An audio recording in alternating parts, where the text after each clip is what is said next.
शुभ सकाळ सगळ्यांना। आज आपण बनवणार आहोत शेवग्याच्या शेंगांची भजी। त्यासाठी आपण शेवग्याच्या शेंगा या 10 मिनिटं गरम पाण्यात उकळून घेऊयात। या शेंगा मी कालच स्वच्छ करून ठेवल्या होत्या, जेणेकरून आज आपल्याला बनवताना हे सोपं जाईल। शेंगा पाण्यात टाकल्यानंतर त्यांना चम्मचने हलवून घ्यायचं आहे, जेणेकरून सगळ्या शेंगा ह्या एकसारख्या शिजतील। त्यानंतर यात थोडंसं चवीपुरता मीठ घालायचं आहे।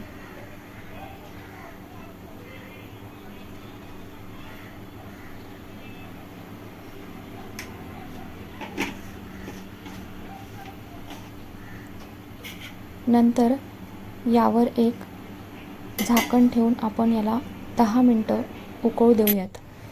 हे बघा, हे 10 मिनिटं उकळून झाल्यानंतर शेंगा अशा शिजल्या आहेत। यातलं पाणी आपण पूर्णपणे काढून घ्यायचं आहे।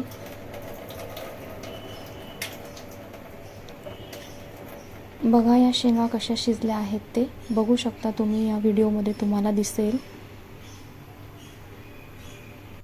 त्यानंतर एका बाउलमध्ये 4 ते 5 चम्मच बेसन पीठ घ्यायचं आहे। हे तुम्ही अंदाजे घेऊ शकतात, जेवढ्या तुमच्या शेंगा असतील तेवढं। मी 4 ते 5 चम्मच इथे वापरलेलं आहे। त्यानंतर यात 1 चम्मच हळद, 1 चम्मच धने जिरे पावडर आणि 1 छोटा चमचा हिंग टाकायचा आहे।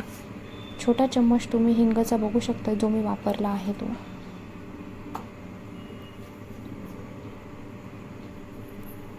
यात थोडंसं मीठ घालायचं आहे चवीपुरता।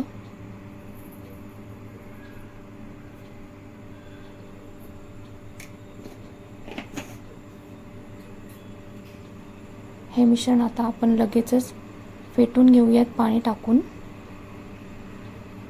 याला एकजीव असं चांगलं फेटून घ्यायचं आहे। याची कन्सिस्टन्सी मी तुम्हाला दाखवते कशी पाहिजे तर।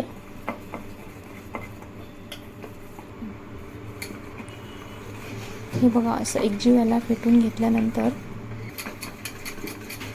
याची कन्सिस्टन्सी आपण इथं बघू शकता। बघा याची कन्सिस्टन्सी कशी आहे ती।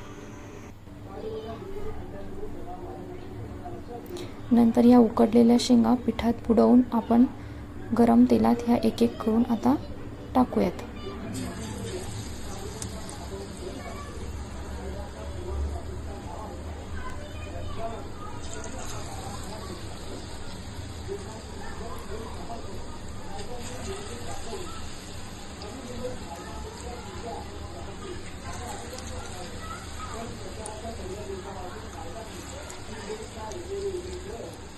जेवढ्या या तेलात फ्राय होऊ शकतात तेवढ्या शेंगा तुम्ही इथं पिठात बुडवून टाकू शकतात तेलात।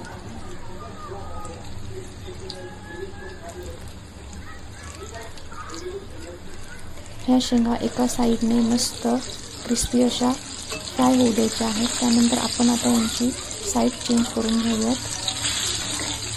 दुसऱ्या साईडनेही तसंच गोल्डन ब्राऊन होईपर्यंत आपल्याला याला फ्राय होऊ द्यायचं आहे।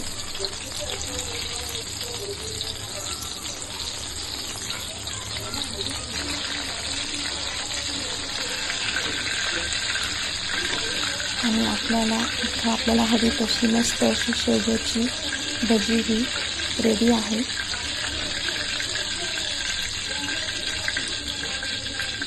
तेल चांगलं निथळून घेऊया।